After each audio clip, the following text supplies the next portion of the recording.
All right. Good morning, everybody. Hopefully, everybody can hear me online as well. My name is Jeremiah Vardaman. I'm with the University of Wyoming Extension. We're really excited to have this conference here today. I got a great team in the back here. Micah Most with UW Extension out of Johnson County, and then Dagan Montgomery out of Sublette County. They've helped me. If you're at our research station down in the southeast at Saric, Amy Smith is there. She's also been a part of this effort. Really appreciate her, but she's down there in at Saric at that station, and they're having a watch party there with producers. So as for you in the room here, as you can see, we have David Ketto here with our CNT department with UW Extension, and he is broadcasting us virtually across the state and actually international.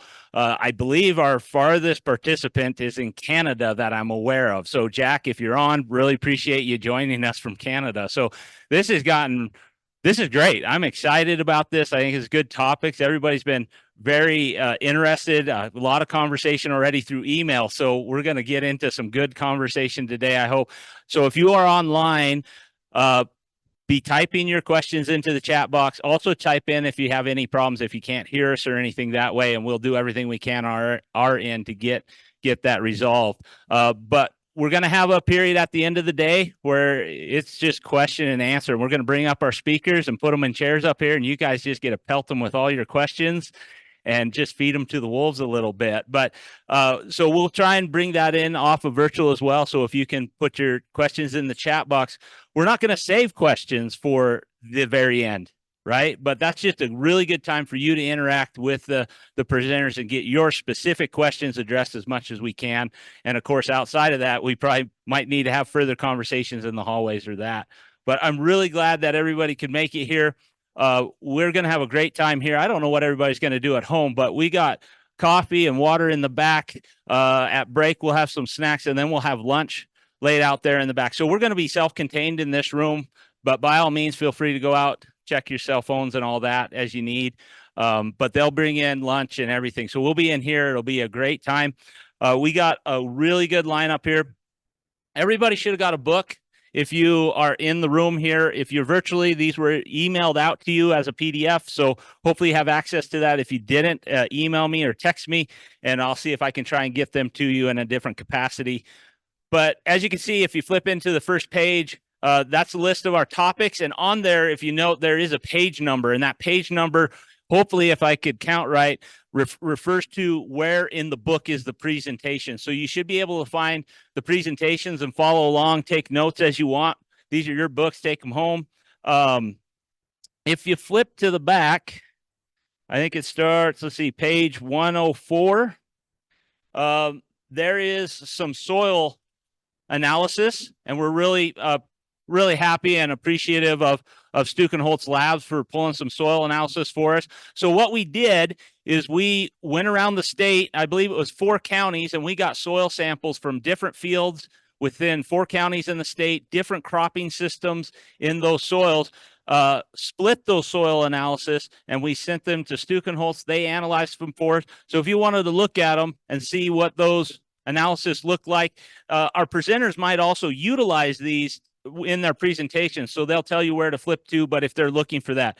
But for here in the room, after we get the registration done, we're going to actually take the other half of those soil samples and lay them out on the table, and you guys can go look at those soil samples, compare them, look at the analysis, and we be able to have a conversation about that as well in the room. For those virtually, we're going to put up a slideshow of those soils so you can see pictures of those soils and relate those to those pages as well. Then if you flip further back into your book, let's see, be on page, let's see, starting on page 116, we'll just go into an appendices, and we just put a bunch of reference materials in there for you. So there's a pH chart and how that affects plant nutrient availability. Then the other pages past that are nutrient analysis for plants, nutrient or nutrient use for plants, nutrient use for animals, and then estimated nutrient removal for harvest for certain crops. So we tried to compile a fairly comprehensive document for you guys so you can refer to after you get done here and utilize that. And hopefully it's a benefit to you that you can take on further after this conference. So we're really grateful for that. The last thing I have for everyone is we are really grateful for this event and pulling this together. The funding for this event came from the Albogan Foundation grant. It's a grant internally with the University of Extension. We're really grateful for them. We also got funds from Western Sayer to sponsor this event. And then the last one is some UW Extension funds were put forward. So without that funding and support, we wouldn't be able to do this capacity at all. So we are really grateful for that and really, really happy how this event came together. So without further ado, I'm going to turn it over to our first presenter. I should have mentioned that as well, but on page 2 is your speaker bio. So I'm not really going to read those speaker bios too much for you, but our first presenter is Paul Stukenholtz with Stukenholtz Lab out of Idaho, and we're just going to get you rolling here. Sounds good. Thank you very much.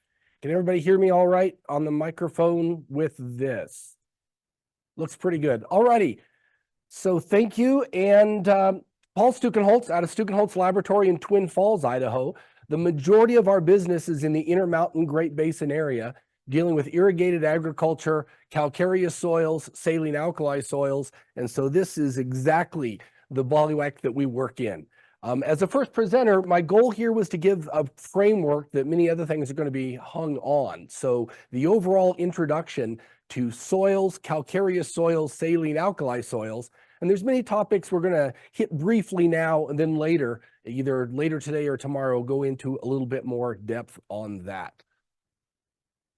So starting out with what is a soil itself? Well, as a professor of mine strongly emphasized, a soil is a three-phase system.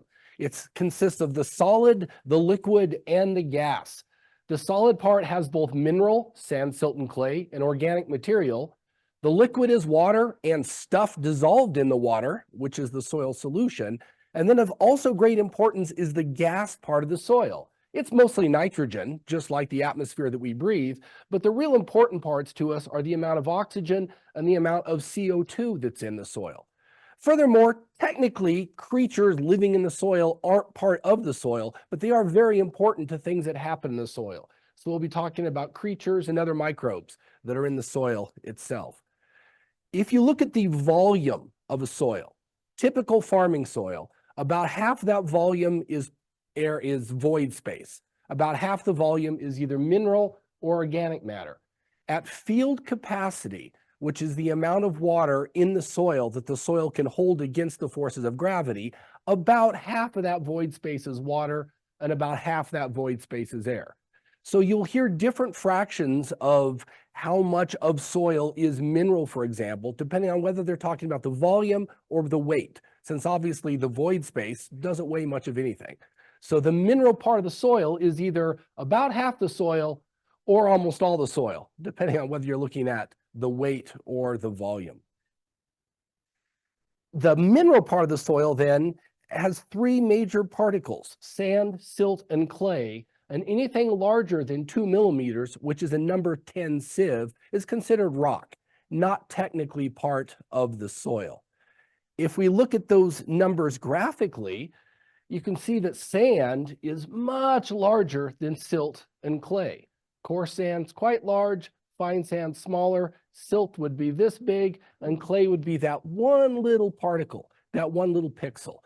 Clay is much, much smaller than sand or silt. Since the mineral part of the soil consists of three different components, sand, silt, and clay, they have to add up to 100%. And so if we know the percentages of any two parts of that soil, we can compute the third. And that allows us to classify all the soils then as their texture in the texture triangle. For example, if you have a soil that's 20% clay and 40% sand, you can draw a line in from the 20% clay, a line in from the 40% sand. 20 plus 40 is 60, which means that's also 40% silt. So that particular soil would be called a loam. Okay, so sand, silt, clay. We talked about sand, silt, and clay. What's a loam particle look like? What's a loam? Well, there isn't a particle called a loam. A loam is considered the perfect mix of sand, silt, and clay. Notice that it's heavier on sand and silt and lighter on clay to have that perfect mix for farming, the loam. If you have a little bit too much silt in your loam, you have a silt loam. If you have a little bit too much clay in your loam, you have a clay loam. So what kind of soil has more sand in it? A sandy loam or a loamy sand? A loamy sand has more sand than a sandy loam. Now, why would that be? Well, a loamy sand would be a sand soil with a bit of loam in it, while a sandy loam is a loam soil with some sand in it. What's a loam? A loam is a mix of sand, silt, and clay. So here we are characterizing a soil, a sandy loam, as a sand with a mix of sand, silt, and clay in it. Yes, this is a very strange system. It was developed before they knew actually what was in the soil. But questions on what it means if you say, I am farming a sandy clay, which, by the way, is a really weird soil to farm, but it's doable. Okay, so that's the mineral part of soil. Now we get into a little bit more inorganic chemistry. An ion is a compound, an atom, or a group of atoms that has acquired or lost an electron when it's dissolved in the water. If it loses an electron, it gains a natural positive charge. It's called a cation. If it gains an electron, it gets a natural negative charge. It's called an anion. So as a couple of examples of this, a common nutrient cation is potassium. You dissolve the potassium fertilizer in water, it naturally loses an electron, and you have a positively charged potassium atom floating around. If you do the same thing to a form of nitrogen called nitrate, it stays together as a compound, NO3, doesn't separate out. And that compound naturally gains an electron, which gives it a negative charge. So when you dissolve them, they gain a positive and negative charge. A good way to remember which of these is which is to picture a kitty cat with a plus on his belly. Meow, he's a cation. He's positive. So putting all these things together then, clays naturally are made up in layers, like cards in a deck of cards. We'll be talking about this in more detail later. An individual card is called a clay platelet. The clay platelets together make up a clay particle. Now, obviously, based on the names, many people talk about them being like a stack of paper plates or a stack of plates, and the particle is all those plates together. Because of flaws during the creation of that crystal, there are negative charges on those clay platelets. So a positively charged cation like potassium can naturally be electrically charged to it. Water is attracted to the surface area of the clays, so we end up with basically 3 areas in the soil where that positively charged cation can be. It can be floating out here in the soil solution. This is the nutrient that can be taken up by a plant right now. A nutrient has to be dissolved in the soil solution for the root to be able to take it up. The cation can be deep inside the clay where it can't easily communicate with the outside and work its way out. That's an unavailable or slowly available nutrient depending on the circumstance. But of most interest to me are the electrically attached cations loosely connected to the clay. I think of them like refrigerator magnets. They're attached, but not very strongly. So you're hanging up your kids' homework in the refrigerator, you walk by the refrigerator, if you brush it, they all fall down on the ground. Because of this loose attachments, these can bounce and switch off from each other. A calcium cation can knock off a couple of potassium cations. A potassium and a sodium may knock off a magnesium. They exchange with each other. Consequently, the total number of negative charges that the clay and also organic matter have that communicates with the soil solution is the capacity of that soil to exchange cations. It's the cation exchange capacity. And so that's what that term means. When we test the soil then, specifically for the amount of plant available potassium, we wash the soil with a solution of ammonium, which is a different cation.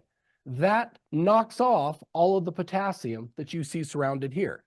We then put it through a filter and we throw away the soil, and we just look at how much potassium is inside this black line. That's called the exchangeable potassium, and it represents the amount of potassium available to your crop during this growing season. It consists of all the potassium in the soil solution that's available right now and the potassium that's easily exchangeable that comes off.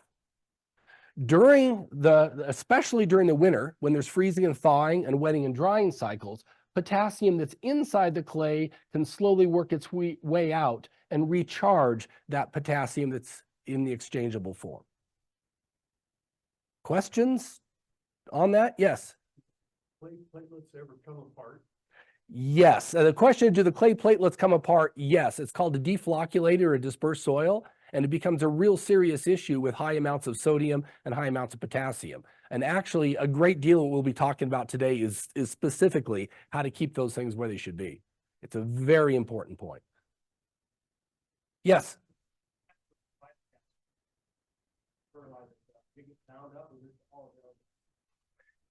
In general, it's available. There are certain types of clays that will take potassium out of the exchangeable form and bring it inside the clay. Those are not especially common clays in the Intermountain area, but they do exist. For the most part, though, if you add potassium, it stays there until it gets used. It doesn't get volatilized off. It doesn't go out in the air. And it's actually a good point. What happens if we've got potassium fertilizer here in the solution and there's an irrigation event? We've got a furrow or flood irrigated field and we push a whole bunch of water through the field. Well, this is a very soluble, very mobile potassium cation, except as it moves down, it tends to move past these negative charges and goes tick, tick. So in general, potassium is not considered a leachable nutrient because the negative charges in the soil CEC prevent it from being pushed down below the rooting zone of the crop. However, how many negative charges does sand have? None. It doesn't have the layers like a clay. How many negative charges does silt have? None. It doesn't have the negative charges like a clay. So if you have a very sandy field with low CEC, you can in fact leach away the potassium. Another way to leach away the potassium would be if there's something else filling up all of the slots. Perhaps you've just added a lot of limestone in an acid soil or a great deal of gypsum, which is calcium sulfate, on one of our soils. You can then fill up all those negative charges with the calcium that has 2 charges on it, and the potassium can go by. In fact, that's a technique we'll use to get rid of excessive potassium if you're in an area that naturally has too much potassium. Any other questions on that particular aspect? Alrighty then, stepping a little bit farther away from a clay, we've got this area out here. This is the soil solution. A solution is a liquid with ions dissolved in it. So really, it's just the various nutrients in the soil, also called salts, dissolved in it. It contains some cations like sodium and potassium, but it also contains a lot of the anions like chloride and hydroxyl and nitrate. They have negative charges, so they tend to be repelled by the clay. What happens if we do a deep irrigation? What happens to what's in the soil solution? Well, sodium and potassium, which have positive charges, the cations might hang up on another negative charge, but the anions just wash away. So what happens to soil nitrate when you flood irrigate a field with 6 inches of water? It just gets washed away, as do leachable cations like chloride, for example, or the hydroxyls. Now, I've been focusing on the negative charges in clay. They are not the only negative charges in the soil. Especially in a high pH soil, organic matter has some negative charges on the outside of the humus, big old chunk of humus with negative charges. So the cation exchange capacity of the soil consists of not only the negative charges on the clay, but the negative charges in the organic matter. Now, if you want to change the cation capacity of your soil, it's not practical unless it's a small garden to change the amount of clay you have in the soil. You have to deal with what the soil has. So functionally then, you're dealing with the amount of organic material in the soil. And that's really the only effective way to change the CEC of your soil. Slipping into some other definitions now. In fact, one of the names of the conference is a calcareous soil. Now, the word calcareous means contains calcium, but all soils have some calcium in it. In particular, a calcareous soil has calcium carbonate, CaCO3, in your soil. Calcium carbonate naturally buffers your soil pH to above 7.5. Typically, it's about a 7.9 to 8.0 will be your soil pH if you have a large amount of carbonates in it. It doesn't really matter whether it's a 1% carbonate or a 20% carbonate. The carbonates buffer the pH of the soil to about that number. So typically, in a calcareous soil area, expect that to be your soil pH. It only gets much higher than that if you've got a lot of sodium, but generally doesn't get lower. So in one of the example soil tests then that you have in the back of your book, this is one that was taken by the University of Wyoming. The particular sample identity is Park Brome Seed. And if we look at the pH, you can see it's an 8.0, which is rated as high. Why is the pH an 8.0? Down here, there's what's called the excess lime, or some people call it free lime, of 6.9 or 7%. So 7% excess lime would represent something like 300,000 pounds of lime in the top acre foot. So picture a neutral soil that somebody accidentally put on 150 tons of limestone and blended it into the soil. That would be a pretty typical soil that you're farming in this part of Wyoming. Lime is an extremely strong buffer, and this ends up dominating almost everything else about your soil chemistry. It's really one of the most important things about it. Lime does several things. As you know, if you've got hard water in a shower, one of the things that lime does is it plugs up the nozzles in your shower. It makes it so that air and water does not pass easily through the pores. So for a typical loam soil with no excess lime may have a water infiltration rate of 0.35 inches of water per hour. The exact same soil with 20% excess lime has about half the infiltration rate of water. As you well know, the white limey spots of your field do not take water like the rest of the field do, because literally the pores in it are clogged up with lime. The exact same way the shower heads are clogged up because of your hard water.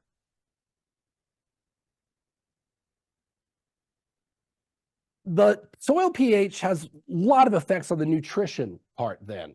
This is from the Tisdale and Nelson Soil Fertility book. What this shows is phosphorus tie-up at different soil pHs. So a hump is bad because a hump represents phosphorus that your plant can't get. You notice there's this nice little valley at a pH of 6.5 or so. If your soil is more acidic than that, the phosphorus gets tied up in iron and aluminum oxides. You notice that the tie-up is quite severe. Well, how do they fix that in an acid soil? They fix it by adding lime, which raises the soil pH. You bring the soil pH up into this nice little area, and the phosphorus is more available. So for most of the farmland of the country, it's pretty clear. Add lime to make phosphorus more available. But what happens if you start getting the excess lime, the free lime, that raises your soil pH?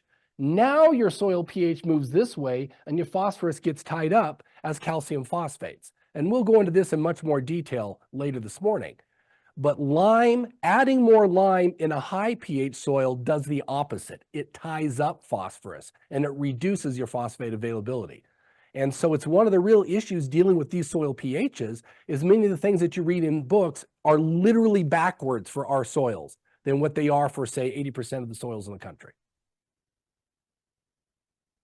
So shifting topics just a little bit now to saline sodic soils. Oh, wait a minute. What happened to alkaline? Neither one of those words is alkaline. Well, now is where we get into some definitions and some possibly confusing words. A saline soil is a salt-affected soil that has enough soluble salts to interfere with the growth of most crop plants. The official definition of a saline soil is when you get to about 4.0 millimoles per centimeter. Now, a saline soil does not have to be high in sodium. It often is, because sodium is very salty, but there's areas in large parts of Utah, for example, where high natural potassium is what's causing the soil to become saline. A saline soil often has high nitrates, sulfates, boron, and chlorides because these are all very easily leachable anions. And often saline soils have drainage issues. And so we have something that normally you can leach away really easily, like a chloride, but it's high. So you almost always see high amounts of this in the soil test along with the high soluble salt. The way we measure the soluble salt in the soil is we look at how easy it is to pass electricity through the soil solution. The more ions dissolved in the soil solution, the easier electricity goes through it. And so when we talk about soil salinity, we are talking about this part of the soil, the solution part of the soil. Okay, so then what's a sodic soil? A sodic soil is a one that contains enough exchangeable sodium to interfere with the growth of most crop plants. It is also called an alkali soil, or if you're reading an older book, it'll be called a natric soil, because natrium is an old word, well, it's a Latin word for sodium, where we get the Na from its symbol. An alkali soil may straight up have a toxic level of sodium, because sodium is poisonous to plant growth. It may also interfere with water penetration, though, by dispersing, deflocculating the soil, plugging up the soil pores. We'll definitely talk about this in some more detail. Most soils start to have problems when 3 to 6% of the CEC is filled by sodium. In other words, when 3 to 6% of the negative charges have an Na cation attached to them. But the official definition is at 13% sodium, they're considered alkali. In this case, then, we're not talking about the soil solution, we're talking about what's attached to the exchange sites. So salinity is the soil solution. Alkali or sodic is a proportion of what's attached out here. There's also some confusing terms, though, that get tossed around. The first one is alkaline. In fact, it's one of the names of the conference here. Alkaline is simply the technically correct term for a pH above 7. I had an old soils professor who was very firm about this. You do not call soils basic. Basic is a slang term. We do not use slang terms in this class. A high pH soil is called an alkaline soil. Got it. It's one of the reasons I'm very sensitive to what's a slang term and what's a technical term. The problem is alkaline sounds an awful lot like alkali. All of our soils are alkaline. Very few of our soils are alkali. Those are really important, so almost nobody uses the term. It's just too difficult to get confused with each other. Most people use the word basic, which is a slang term, to mean a high pH soil. Now we've got calcareous, we already talked about, a soil with excess or free lime, specifically the carbonates. Commonly, this is called a limey soil. Limey soil is another name for calcareous soil. In some parts of the country, instead of using the word limey, they use the word caliche instead. Technically, a caliche soil is one that contains lime on the surface. It's cemented by surface carbonates. But in common usage, caliche is just a soil that has lime in it. And then finally, people will talk about salt ridges or salt spots. Those are white spots in the field. It may have absolutely nothing to do with salt. In fact, if it's a high ridge they call a salt ridge, usually it's a caliche, limey, or calcareous soil, and it really has nothing directly to do with salts whatsoever. Questions on the various confusing terms? So then looking at an actual soil test, this particular one in your book is called Park Alkali. It has a soil pH of 9.0, very high. Why is that soil pH so high? If you look at the very bottom of that soil test, you will see a line here for the base saturation and the percent of the major cations versus the ideal of where we would like them to be. So for example, sodium is listed at the top of the soil test in its total amount, 6.8 milliequivalents per 100 gram. But in addition, down here, it points out that 19.2% of the negative charges that make up the soil CEC have a sodium attached to them. We would like that to be less than 3%. Since it's so high, this soil is by definition a sodic soil, also called an alkali soil. In addition, though, this is the soluble salt number. If that's more than 4, it's considered a saline soil. In this case, it's 32. It's extremely high in salinity. Consequently, this is a saline sodic or saline alkali soil. And there are definitely a few of those around here. Notice the chlorides are extremely high at 560 parts per million. A more normal number for this would be about 20 or so. So clearly the soil has some sort of a drainage issue where the chlorides are not being washed out like it should be. Questions on this part? Or the difference between saline versus sodic? All right, I had an organic fertilizer salesman tell me many years ago, you should never put synthetic fertilizers on a field. Those things are 100% salt. Urgh. Is he right? True or false? Some fertilizers are saltier than others. True.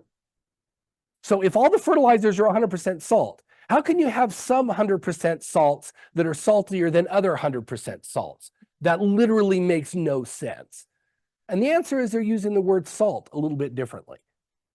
In the case of soils and fertilizers, salt is often used more as an insult than it is a descriptor. So if you don't have enough potassium, you need this very important nutrient potassium. If you've got too much potassium, you've got a salt. There's a lot of salts in the soil. In both cases, it's potassium, and whether you have not enough, the right amount, or too much. So by the official definition, a salt is a precipitate of a strong acid and a strong base. Okay, great. What does that mean? That means you have something where it's an ion, a cation and an anion that are together. When they're dry, they're usually a little crystal.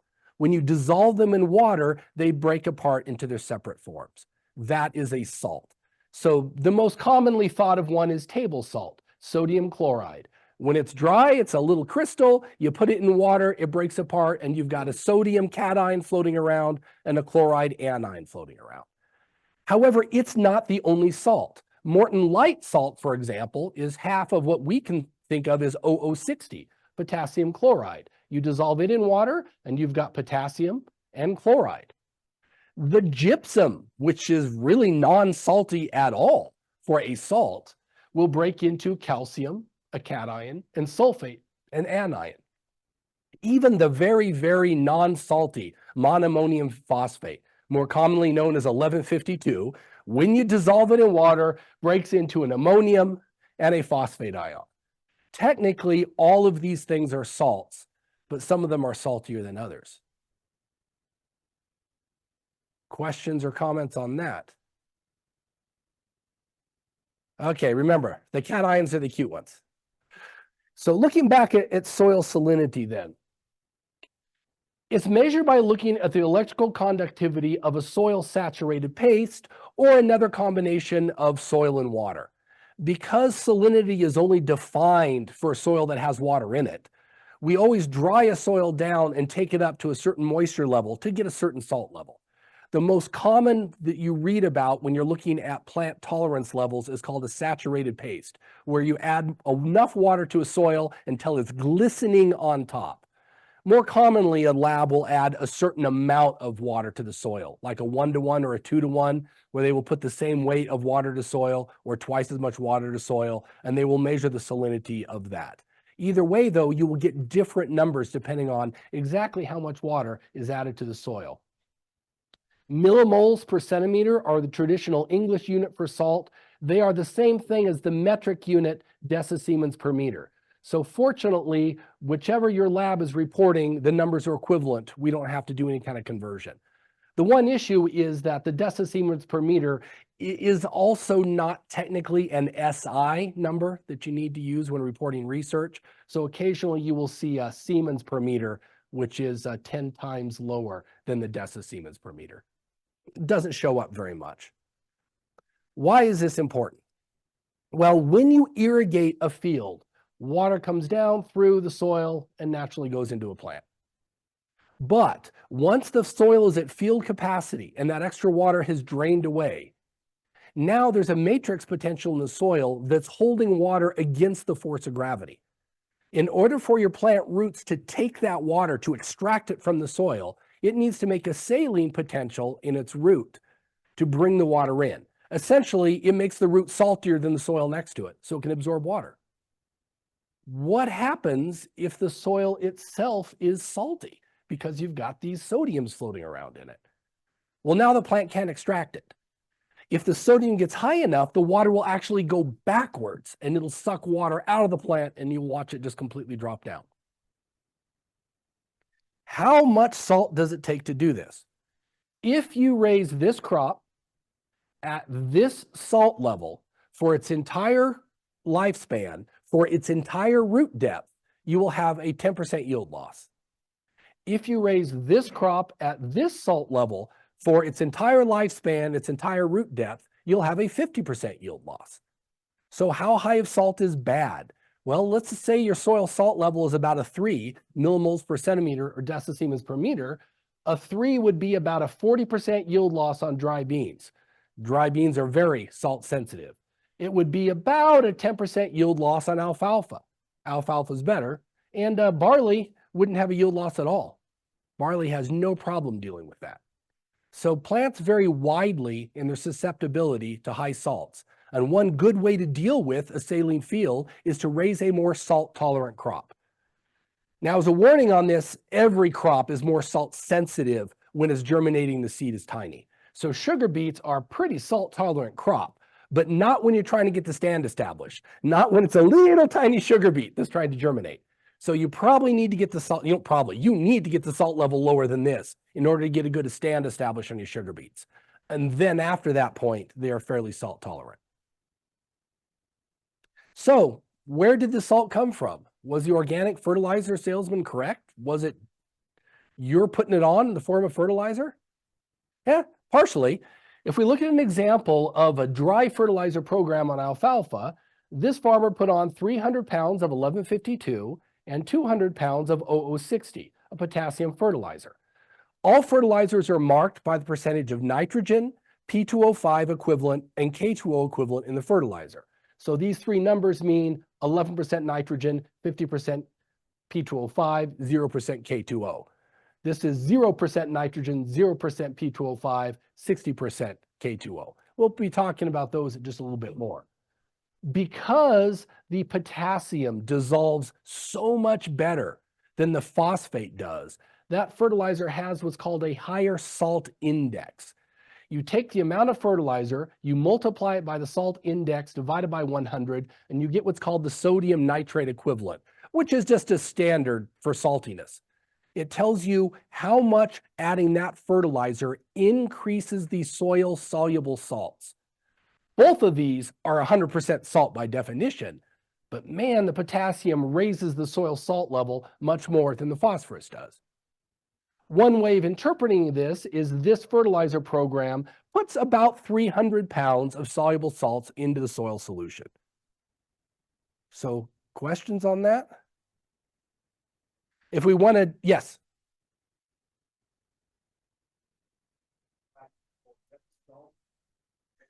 Yes, this would be the second number down on the report, salts in millimoles per 100 centimeters.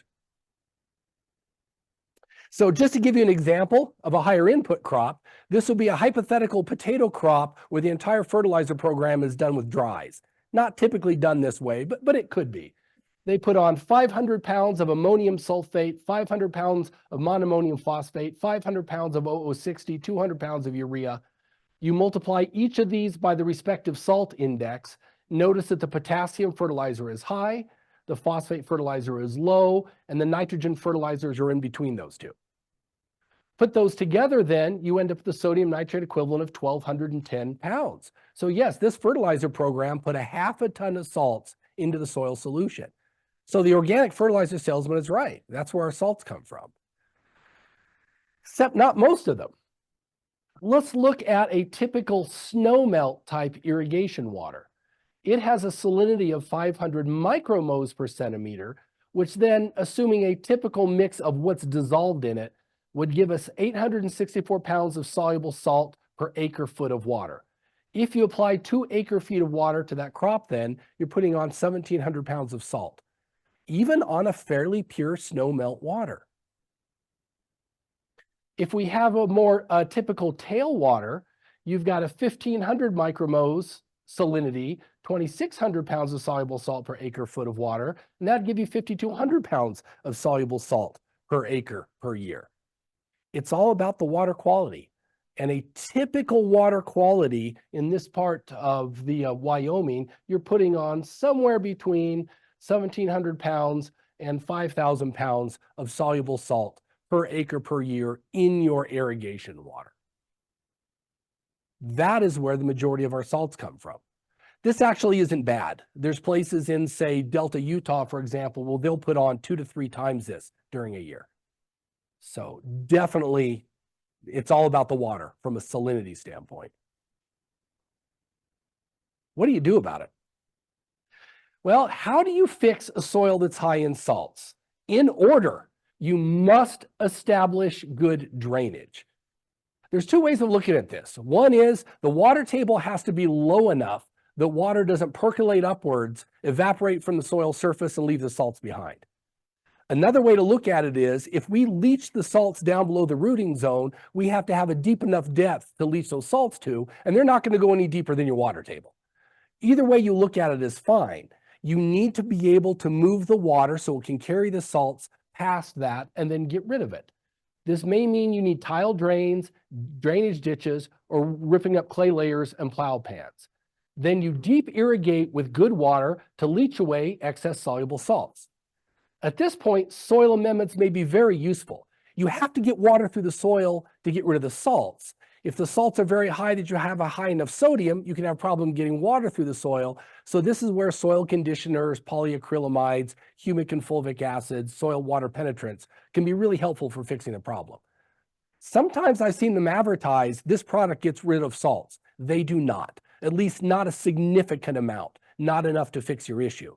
What they're doing is they're helping the water get rid of the salts. So putting on the product is not helpful if you don't also put on the water to wash them down, and washing down is not helpful unless you have good drainage. So fundamentally, you can't fix a saline field without good drainage, first of all. I was on a farm then in Western Nevada that demonstrated this very well, and they let me take some pictures there, just as an example of fixing what was originally a very saline sodic field. This is the equipment they used to rip up the clay layers they had. Really good, deep ripping tillage. Then they put in drains. Now this is almost a 2-lane wide dirt road right here. So this is about 20 feet wide and about 15 feet deep. If you look closely, you can see the side of it has white crusty salt. So what's happening is the water's sinking down in this field, moving laterally. Some of it's evaporating right here and leaving the salt behind. Most of it, though, becomes a brine in this ditch, which they are carrying out to the playa that'll evaporate. In some arid areas, like southern Idaho, they won't even put an output on this ditch. We have low enough humidity that the amount of water that comes into the ditch will just evaporate. What we have instead is just a line of salt on the bottom of the ditch. What happens if you fill this in? Because sometimes after ownership has changed 2 or 3 times, people look at this big old ditch and they say, that's dangerous. Someone's going to drive a tractor in that and kill themselves, so they fill up the ditch. Well, over time, the water table gets higher and higher and higher, and soon this field become salty again. Now, on this particular farm, they had some large PVC pipe then that port this away, and underneath this fields are tile drains we'll be talking more about later. Water sinks in. Tile drain is an old clay or more modern PVC pipe with holes in the side. When the soil becomes saturated where the hole is, the water moves into the pipe, goes into this bigger drain, and then goes into this drain dish that you see here. Yes. Pre-settlement, did you have saline soils in? Yes. Yes, this soil was originally, the soil on this farm was originally saline sodic before people ever got there. And it's a good note. The first thing the settlers did was built drains. The second thing they did is they built the irrigation systems because they were very aware that without drainage, even rainfall won't work. You need to have the drains to get rid of the salts. Yes? They had those drains, but I remember the NRCS also had those really tall, deep plows and they would pull those through some of the fields to break up the hard pan. Yes. I'm thinking they call that hard pan caliche, but they were trying to get the soils to drain and get that salt to go away. There's different things that can cause a hard pan. But one of the things that can do that is if you have a depth that rainwater typically goes, the rainwater dissolves a little bit of the carbonates, gets a certain depth, and that's as far as it gets. That particular layer then will be completely caliche or completely limed up. Instead of half of the holes being filled with lime, that layer will be all lime. I'll try to break that up. And that is a great idea of, yeah, my preference is definitely a deep ripper over a plow, but something that gets down and breaks it, you have to physically smash through that clay layer or that caliche layer, whatever it is that's inhibiting drainage. Then you deep irrigate to push those salts down below the rooting zone of the crop. Good thumb rules here. 6 inches of irrigation over field capacity pushes away half of your soluble salts, or as a reminder, water-soluble fertilizer. If you're using a pivot, then a better thumb rule is that 1 inch of over irrigation leaches away 10% of the soluble salts, which of course includes water-soluble fertilizer like nitrate. So you want to do the leaching operation when your soil nitrate levels are at their lowest, so you don't also push nitrates down into the groundwater on it. What do I mean by over irrigation? Water that your crop uses does not count. It goes in the roots, out through the leaves, and the salts are left behind at the roots. Water that runs off the top of the field does not count for this either. The only water that counts is water that passes through the root zone and past the root zone deeper than the crop is going to be using. A common thing I've said, if I had good water to leach with, I wouldn't have a salty field to begin with. Yes, that is a true statement. What do you do if your water itself is salty? Then you're going to need to use more of it for leaching. The way to think about this is salty water isn't as good at leaching as non-salty water, so you have to use more of it.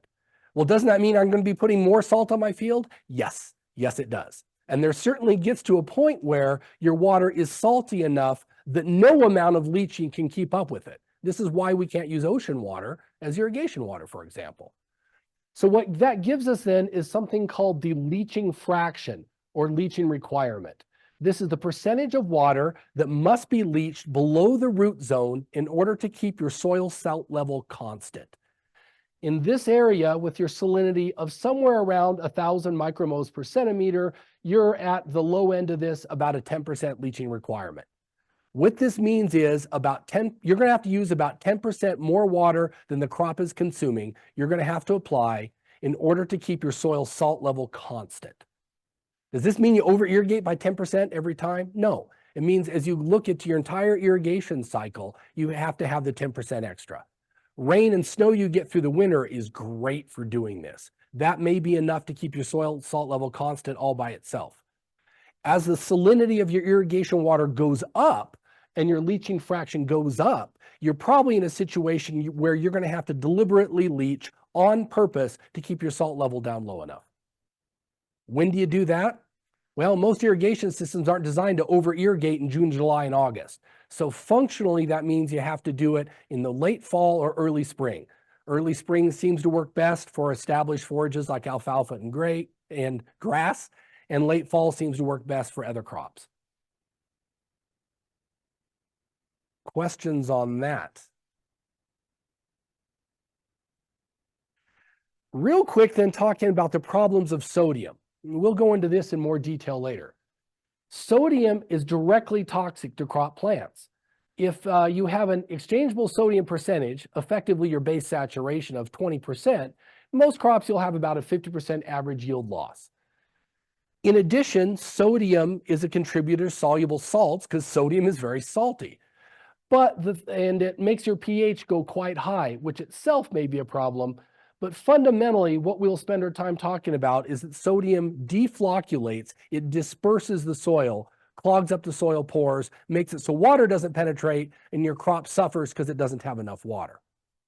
So going back to the soil test itself then, this Park Alkali one, pH of 9, the sodium of 6.8, and then that percent base saturation of sodium is 19.2. We are very, very close to the point where we're getting a significant yield loss simply because of the toxicity of the sodium. In addition, we're getting a significant yield loss because there's soluble salts. And then finally, your pH is high enough that it's just burning roots because of a pH effect and sodium poisoning. Clearly, this is a non-productive field unless we do something to fix it. Do a brief talk about why high sodium in the clays is a problem. Calcium has a low hydrated radius. It doesn't really like water. Calcium is a divalent cation. 2 positive charges, holds the clay platelets together quite nicely. Sodium is the opposite in both of these things. It has a large hydrated radius. It loves water. It dissolves very easy. It attracts water. It also has only a single positive cation. It's weak at holding these clay layers together. Because of the saltiness of it, it attracts water to itself and breaks apart the clay platelets. The clay particles separate from each other. The clay platelets separate from each other like playing 52-card pickup with your brothers, something of that nature. Then these individual clay platelets form shingles effectively that clog up the soil pores. When the soil is wet, these are very slippery. It's almost like walking on ice. I was once running underneath a pivot because I didn't want to get too wet. It was cold. It was early in the morning. It was my first field. And as soon as I hit the sodic patch, whoosh, I'm on my back under the pivot, soaked to my underwear with everything. Great way to start the day. When the soil dries, these platelets layer like shingles and they don't let the water penetrate. If you work the soil when it's in this state, you shatter it and there's just no soil structure whatsoever. When you walk in it, you'll sink into your knees in a light talcum powder. There'll be little clay platelets floating around in the air. And if you put water on top of it, it'll beat up like it's on wax paper. Once you have a fully deflocculated or dispersed soil, it's extremely difficult to fix because fixing it involves pushing water through it, and you can't push water through it because it's clogging up all the pores. So our goal is to treat soils before they're completely deflocculated or dispersed. When does this happen? Well, you notice this only happens to clay because clay is made up of layers as opposed to sand and silt, which are just rocks. So the more clay you have in your soil, the worse the problem is. Sand, on the other hand, has much larger pores in it. It has less porosity, but larger individual pores.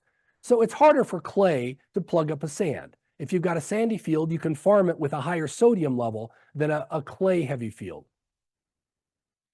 Different types of clays disperse at different rates. Illite, for example, starts to disperse when 5% of those negative charges have sodium, while montmorillonite, you're more up at 40%.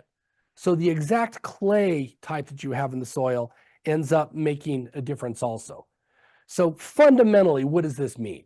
If you look at your soil test and less than 3% of your base saturation is in sodium, you don't have a problem. If it's above 15%, you've got a problem. Somewhere between that 3 and 15% is when your soil starts to disperse and not take up water penetration, not take up water. So functionally, how do you tell if your soil is sodic? Well, you look at the soil test, but then you also look at water infiltration. So go, if you've got a pivot, a half a rev or so behind the pivot.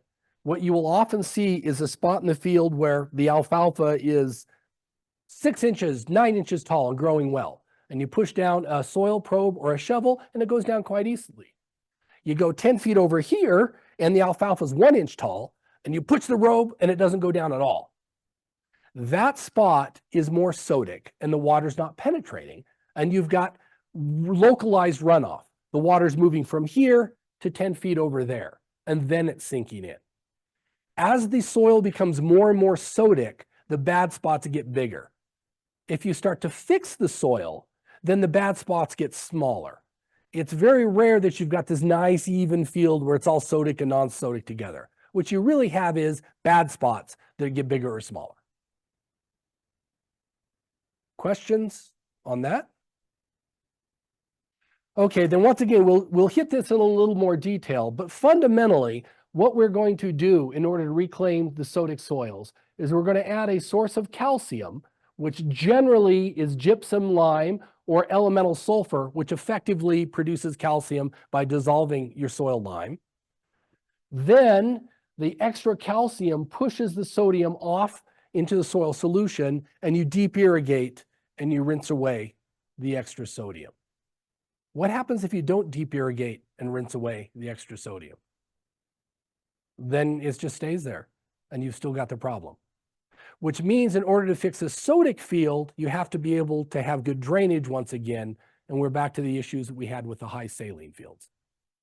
You've got to have drainage, you've got to have good water, and you've got to have a source of calcium to displace the sodium from the clays in order to push it out. We'll talk about the more details here in just a bit, but that's the big picture, what we're trying to do to reclaim saline sodic soils. So questions on this? Yes? See the depth you need for the drainage. The depth you need for drainage varies depending on the soil texture and the amount of slope you have, but you're typically talking 5 feet or so, in the 5 to 8 feet range. Any other questions on this? All righty then, so ends the first part of the topic here today, and we are switching over to our second speaker. Thank you very much.